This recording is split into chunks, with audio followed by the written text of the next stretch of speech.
வணக்கம் நண்பர்களே. 2026 தமிழக சட்டசபை தேர்தல் களத்தில் திமுகவினுடைய தலைமை பொறுப்பில் தலைமையேற்று நடத்துபவர்கள், திமுக கட்சியை தேர்தல் களத்தை தலைமையேற்று நடத்தி வெற்றி பாதைக்கு அழைத்து செல்லும் தலைவர்களில் ஒருவராக அழகிரி இருப்பாரா? ஏன் இதை கேட்கிறோம் என்றால், இது குறித்து ஏற்கனவே ஒரு வீடியோ வெளியிட்டிருக்கிறோம்.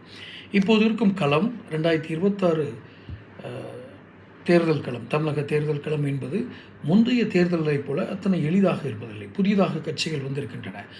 அவையினுடைய தாக்கம், ஆளுமைகள் எந்த அளவுக்கு இருக்கும் என்பதை களம்தான் தீர்மானிக்கும். அவர்கள் பேச்சுரைகளை மிக வீரியமாக எடுத்துரைக்கலாம், நிறைய மாநாடுகள் நடத்தலாம். ஆனால் இன்றளவும் அவர்களுடைய கணிப்பு, அவர்கள் எத்தனை சதவீத வாக்குகளை பெறுவார்கள் அல்லது இவர்களுடைய வாக்குகளை பிரிப்பார்கள் என்பது தெரியாது.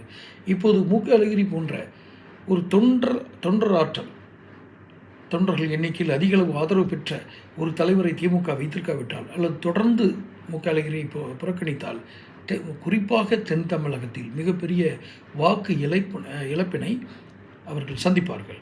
இன்னும் சொல்லப்போனால் சென்னையிலும் வட மாவட்டங்களிலும் கூட அண்ணன் அழகிரியுடைய தாக்கம் இருக்கும். ஆக இந்த திமுக தலைமையேற்று வழிநடத்தும் தலைவர்கள் ஒருவராக அழகிரியை ஸ்டாலின் ஏற்பாரா? தொடர்ந்து பார்ப்போம். சேனல் சப்ஸ்கிரைப் பண்ணுங்கள், நோட்டிஃபிகேஷன் பில் பதிவு பண்ணுங்கள். அப்போ தான் வீடியோக்கள் வந்து சேரும். அடுத்தடுத்த வீடியோக்களை சந்திப்போம். பிடிச்சிருந்தால் லைக் பண்ணி ஷேர் பண்ணுங்கள். நன்றி.